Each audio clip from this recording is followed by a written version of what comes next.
こんにちは。今日はですね、公正取引委員会委員長の杉本委員長を、お呼びいたしました。そういう中で市場の中で競争政策が石油ショックの後ですけれども、課徴金制度というものが導入されまして、以前は独占禁止法違反については排除措置命令といいまして、これをやめなさいよという命令を公正取引委員会が出してたわけでございますが、それだけではカルテルのやり得という議論がありまして、カルテル談合のやり得という議論がありまして、やめればいいんだねっていう話なんで。 This was Japan's Fair Trade Commission talking in the same year that it raided 2 hard drive component manufacturers on suspicion of cartel-like collusion. The Fair Trade Commission, recalling other cartels in years past, like those involving oil, began to shape new policy to deal with cartels of the future.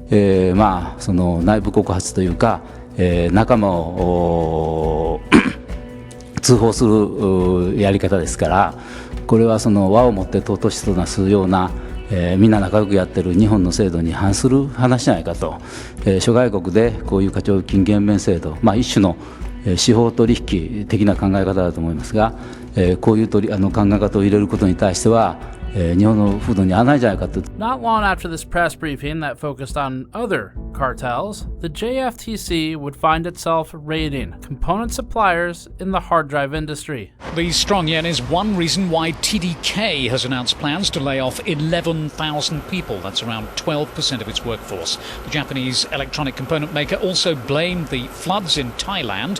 Following raids of their offices by Japanese officials, indictments by the U.S. Department of Justice, and last year, convictions by the Brazilian government for cartel practices by the hard drive component makers, manufacturers of a specific hard drive component are being sued over allegations of colluding to price fix over a period of 13 years. This follows multiple prior lawsuits against memory manufacturers and some criminal convictions for price-fixing conspiracies, not to mention the brand new antitrust lawsuits against the same group of 3. Like memory and SSD prices, hard drive prices have also climbed in recent years.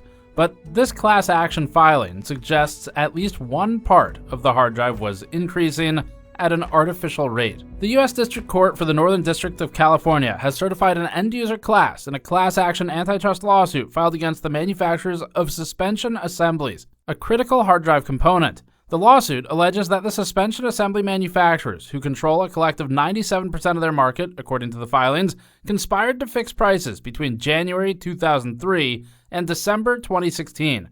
13 years of uninterrupted abuse of market power, if that sticks.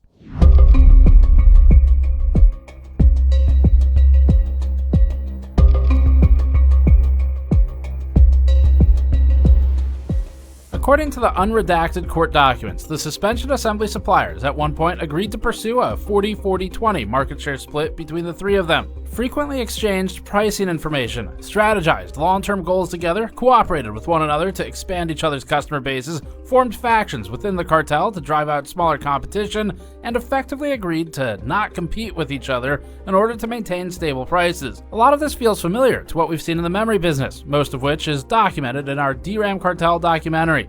The court defines the end-user class as any buyers between January 1st, 2003 and December 31st, 2016, who bought standalone drives or computers, including suspension assemblies sold by the defendants. For the most part, that'd be any buyer of a hard drive or a computer containing one. We've created this map to indicate the indirect purchaser states included in the class. Those fitting this end-user class description are automatically opted in to receive settlement payments should the case ever make it that far. Alternatively, the deadline for class members wishing to exclude themselves or opt out would be August 23, 2026. Class certification is one of the harder parts of a class action lawsuit, so clearing that bar puts the plaintiffs on the path to full discovery for the hard drive suspension assembly makers. Hard drives have been largely overlooked due to the surge in SSD usage, but are still critical for ownership of your own media, local mass storage solutions, and obviously enterprise solutions. But it's end users we care about here, and allegedly conspiring to fix prices during a period of moving media to the cloud opportunistically undermines the self-ownership of that content by boosting local storage prices. We brought you this deep dive into the hard drive cartel with store.gamersnexus.net. We're currently running a sale on our store. Our GN15 component mouse mats are currently on sale for $20. with the autographed version down in step at $40. The Retro IO themed drink coaster pack that we made with soft 3D components is now marked down to $30 for a pack of 4. Our Amp Medium Mod Mat is on sale for $60 now. Our Disappointment t-shirt from this year has its last remaining stock on sale for $18, and our component mouse pad with custom rubber underside and stitching is available for $15. The component mouse mats fit a mouse and keyboard, have an all-over print that we made in-house, and have a yellow rubber underside that we customized with blue stitching for anti-fray. The medium mod mats include an enamel pin, pinout card, and medium-sized rugged work surface for your shop, garage, or office with anti-static strap.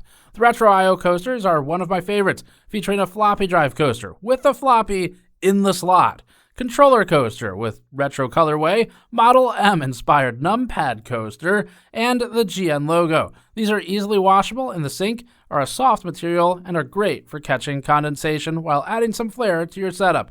Finally, we just launched our stackable, ESD-safe AMD CPU holder trays on the store. Each holds 6 AMD CPUs of the 40x40mm package size, including FM2, FM2+, AM3, AM3+, AM4, and AM5. We're making these at GN with fully in-house 3D modeling, CAD drawings, and printing, including our testing of the anti-static dissipative properties of the printed filament. Our existing team at the office is managing the printing of these, which helps further support our work while giving us some experience in a field we're excited to learn about. Head over to store.gamersaccess.net to support this content directly. Back to it. To understand how we got to the cartel, we need to first understand their product.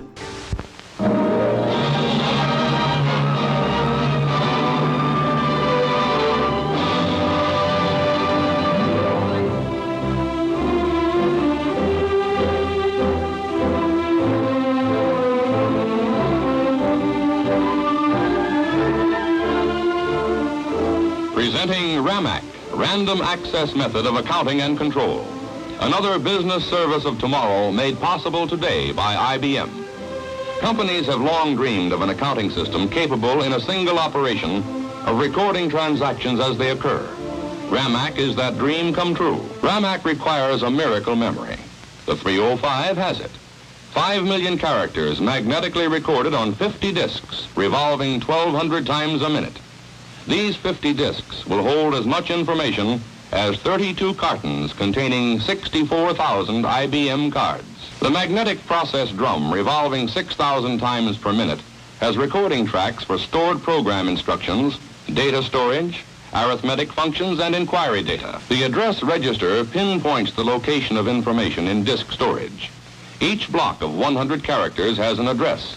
The access arm, given any address, will locate the information with a random access average of 0.6 of a second.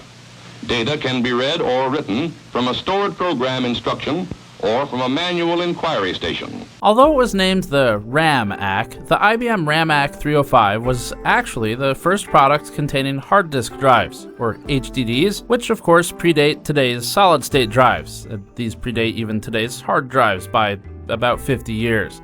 The design began in 1952. IBM designed what it called a random access disk drive, which IBM calls the, quote, progenitor of all hard disk drives created since, end quote. The RAM-AC took most of a room and stored about 5 megabytes of data. IBM worked through various drums, tapes, and plates, but eventually discovered magnetized aluminum disks made with a coating, and the early version of today's platters in a hard drive could be read by an arm with a magnetized head on it, used to read the magnetic fields on the disks as they spun. But without any physical contact, IBM's RAM-AC encoded at 7 bits per character with a storage capacity of 5 million binary decimal encoded characters, according to IBM's own retrospective. Apparently, the truly high-end models and assemblies could store 10 megabytes. Engineer Reynold B. Johnson, who lived to reach 92 in 1998, led the effort to design the RAM-AC and is considered the father of the hard drive. The disks were aligned with tracks, and the arm had to move up 2 feet vertically, then about 6 inches inward to reach any one disk in the rack. The RAM-AC 350 used with the 305 had up to 50 of these 24-inch disks. And due to their low capacity, the single arm had to pull double duty, moving vertically and horizontally to locate the data as requested by the user. And that arm, as complicated and multidimensional as it was back then, is what set the stage for the more modern, faster, smaller improvement that could fit instead within an enclosed set of platters. This enclosed group of platters would eventually become known as the hard disk drive, and the upgraded and compacted RAM-style ARM would come to be known as the suspension assembly, which IBM also designed.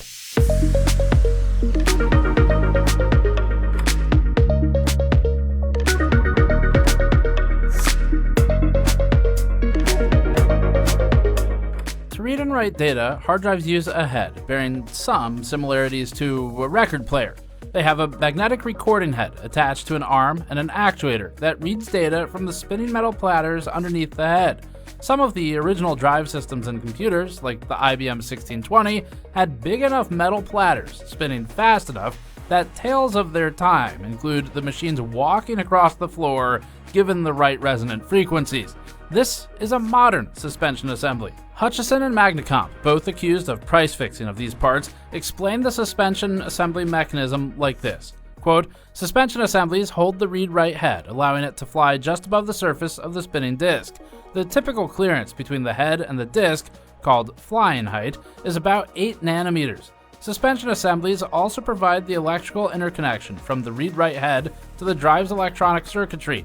Electrical signals travel from the read-write head through the suspension assembly's electrical conductors and into the disk drive. If the suspension fails to maintain the flying attitude of the head, or the smallest bit of dust makes its way onto the disk, the head's flight is disrupted and it may crash into the disk, scratching it.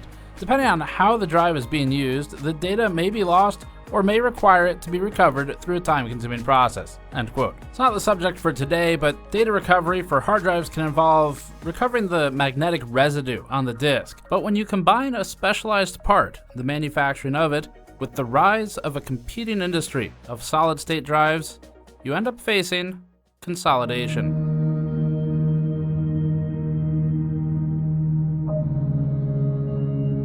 The class action lawsuit we're discussing today was originally filed in 2019. It followed a DOJ investigation into the conspiracy, which followed an initial investigation conducted by the Japanese Fair Trade Commission, or JFTC. According to the court documents, the JFTC raided TDK and NHK Sprint in July of 2016 on grounds of price fixing for suspension components. The JFTC concluded its investigation in February 2018, finding that the suspension assembly manufacturers, quote, substantially restrained competition in the field of sales of suspension for the Japanese customer by agreeing to maintain sales price of suspension, end quote, and fining the suspension assembly manufacturers 1,076.16 million yen, or nearly $7 million US.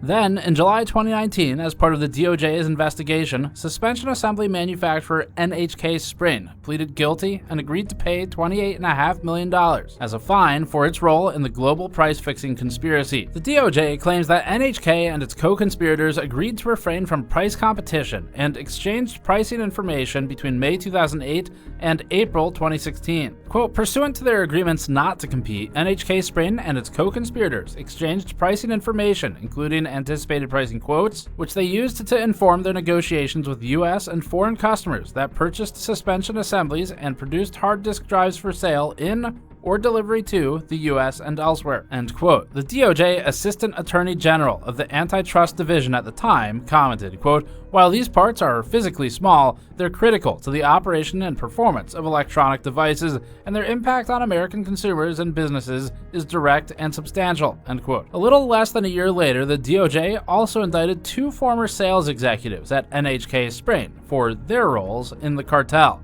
noting that the max penalty would be 10 years imprisonment and a $1 million fine. Then, in October 2025, Brazil's Administrative Council for Economic Defense, or CADE, convicted NHK Sprint and 5 individuals for cartel practices, imposing fines exceeding 4.5 million Brazilian real, or nearly $900,000 US.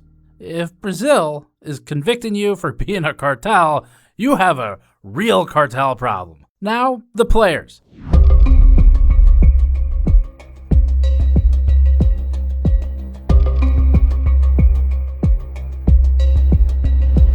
The players in the hard drive cartel are less murderous, probably, but still damaging economically to consumers. Here's who they are. In 2005, around the time the conspiracy began, the suspension assembly market was dominated by Hutchison Technology Incorporated, or HTI, with 55% market share. NHK Sprain with 22%, Magnacomp Precision Technologies, MPT, with 20%, and SAE Magnetics, a TDK subsidiary, making up the remainder share. Over the course of the conspiracy, TDK also acquired Magnacomp in 2007 and then Hutchison in 2016. After this consolidation, TDK and NHK Sprain were effectively the only remaining suspension assembly suppliers for the global market of hard drives, which became a shrinking market until the surge in data center demand. In 2011, a much younger version of myself reported on floods in Thailand, keeping hard drive prices elevated, noting WD drives jumping around $110 in price or going out of stock. We quoted WD noting supply constraints for 1 to 2 quarters, and Seagate planning to reduce capacity of the hard drives to compensate for individual drive shortages. At the time, 15 years ago, we noted that WD forecast demand for 180 million units against a 120 million unit manufacturing capacity for supply. The Guardian covered the same story back then, adding that the catastrophic floods in Thailand, reducing the global hard drive output, caused a reduction by, quote, as much as 30%, end quote, noting, quote, analysts have highlighted Japan's Nidec Corp, which controls about 80% of the world's output of a key hard drive component, the motor, as the major potential bottleneck for supplies of drives used to store data in computers, end quote. The analysis they're citing emphasized the potential supply chain risk associated with such an extreme consolidation of a single component's production. The strong yen is one reason why TDK has announced plans to lay off 11,000 people. That's around 12% of its workforce. The Japanese electronic component maker also blamed the floods in Thailand and slower demand for its products as it lowered its earnings forecast for this year. In the third quarter, its net profit was down 63% from the same period last year. Now, flooding in Thailand probably falls under force majeure or something. Although powerful, these companies didn't collude to flood Thailand. Hopefully. I mean, maybe Sam Altman and Jensen Huang and Elon Musk can eventually amass such power. But for now, that's probably not what happened. Even still, that event helped consolidate the players, and the alleged collusion during this time only further exacerbated that. The allegation indicates that when they started colluding, the primary hard drive manufacturers and the largest suspension assembly customers were Seagate, Western Digital, Samsung, Toshiba, and Hitachi. At least until Seagate acquired Samsung's hard drive business in 2011 and Western Digital acquired Hitachi's in 2012. Further consolidating the hard drive manufacturers. Samsung and Hitachi's shift away from hard drives was particularly well timed due to global hard drive unit shipments peaking in 2010, as seen in this chart, published by Statista. The hard drive demand collapse would be further accentuated by the oncoming rise of SSDs, especially in consumer devices eventually, as seen in this chart, comparing hard drive and solid-state drive shipments from 2015 to 2021. And that brings us to the conspiracy period. Pinpointing when the alleged conspiracy began has been difficult. According to the amended complaint for reseller plaintiffs, the defendants began colluding to fix prices in 2003, when a senior executive at Magnacomp, quote, began communicating regularly, end quote, with a since indicted sales manager at NHK. However, in a complaint filed by Seagate, the company claims that the defendants began communications in 2001. Quote, from at least 2001 until 2008, MPT's Director of Sales and Account Management had contacts with competing suppliers of suspension assemblies. During at least part of this time, this MPT director was responsible for sales to Seagate.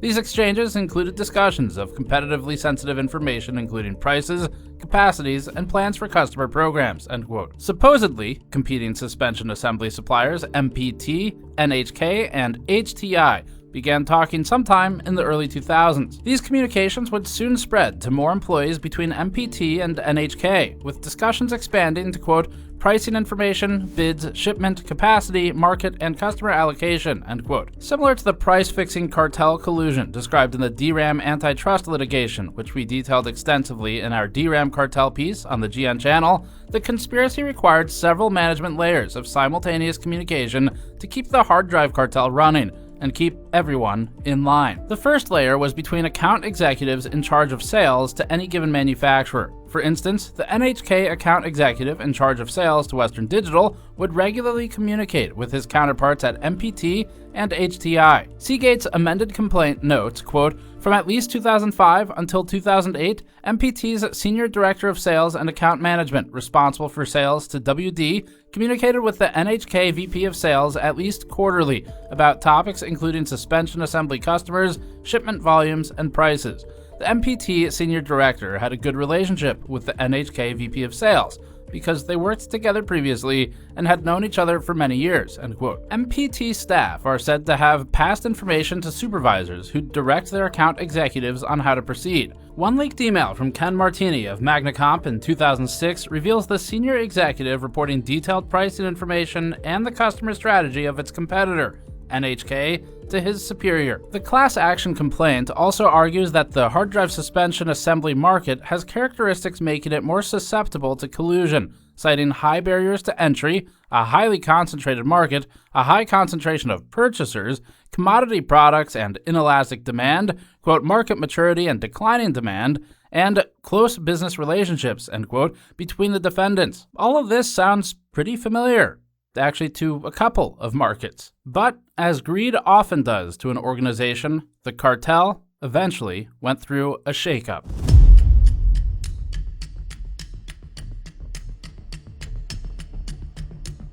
The cartel was first shaken up in late 2007 when TDK acquired Magnacomp. The acquisition primarily concerned NHK, which prior to TDK's acquisition of MTP had reached long-standing agreements to exchange pricing information with MPT in order to fix prices.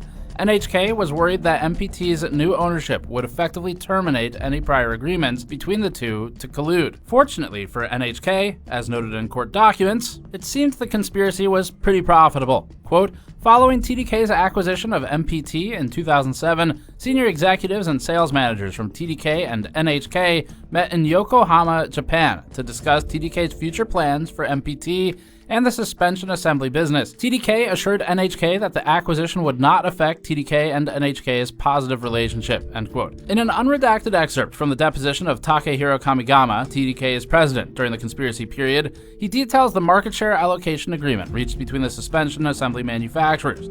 The deposition reads, interviewer, quote, "But to be clear, you were the one that wanted to have a meeting with NHK to discuss the suspension assembly strategy, correct?" Kamigama, "Well, that's because we had acquired Magnacomp, and it was reported to me that NHK was nervous about that, so it was decided to create a venue such as that." Interviewer, "And your agreement with NHK to try to achieve 40% for NHK, 40% for TDK, and 20% for Hutchison was one of the win-win agreements you reached with NHK." Kamigama, "Yes, it was."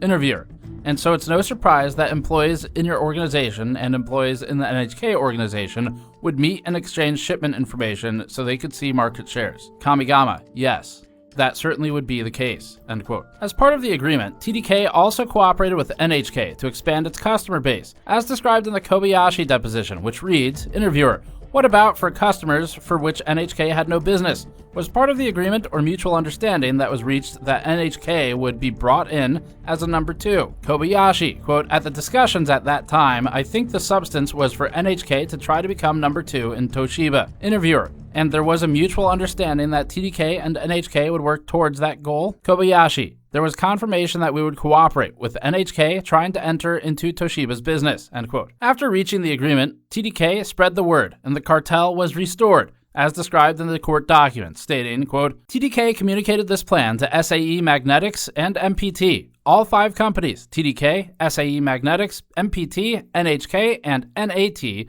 then worked together to share information, including information related to price and market share, to implement the agreed conspiracy," end quote. The end game of a cartel is often to kill off weaker members as they constrict their grip on a market. Despite reaching a seemingly united front amongst all suspension assembly manufacturers, TDK and NHK formed their own faction within the cartel and secretly agreed to drive drive HTI out of business to take its market share. In Seagate's amended complaint, the company describes the internal shift against HTI, stating, quote, "In an August 2007 meeting among senior executives, defendants TDK and NHK agreed to get more share from HTI together as a way to profit more from their conspiracy," end quote. It also notes that in June 2009, quote, "NHK's Hitoshi Hashimoto, who was subsequently indicted by the DOJ for his role in the conspiracy, spoke with TDK's president and CEO and agreed that TDK and NHK should focus to kick out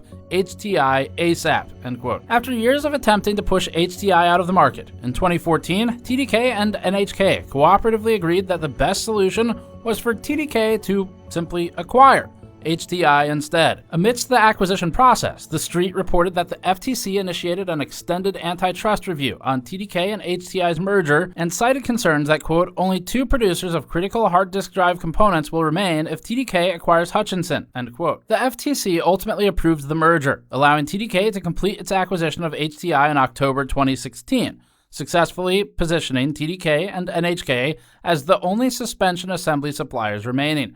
Unfortunately for NHK and TDK, just months before fully acquiring HTI, both companies were raided by Japan's Federal Trade Commission. Ultimately, this led to the series of investigations that would bring the cartel collusion to light. That brings us back to today, the cartel collapse. The class action lawsuit is new. Its press release explains, quote, "The court has not decided who is right or wrong. There's no money available now, and no guarantee there will be. Class counsel will have to prove end-user plaintiffs' legal claims at a trial. The trial has not been scheduled. During the trial, a jury and the judge will hear all of the evidence to help them reach a decision about whether end-user plaintiffs or defendants are right about the legal claims in the lawsuit. There's no guarantee that end-user plaintiffs will win, or that they will get any money for the end-user class," end quote. The prior investigations by the JFTC, the DOJ, and Brazil's CADE, which all found the suspension assembly manufacturers guilty, along with the court actually certifying the case, makes the likelihood of settlement payments, we think, more promising for consumers. In the DRAM antitrust litigation, 12 years passed between prosecutors filing the case and the court approving class members' settlement payments of $310 million. That was separate from the penalties by the DOJ. We covered in the deep dive how several members of that cartel, the DRAM one, served jail time, although many of them also received major promotions, including one to CEO. But given the 12 years for the DRAM cartel ruling and the payment, it may be unlikely that consumers see any financial reimbursement anywhere in the near future.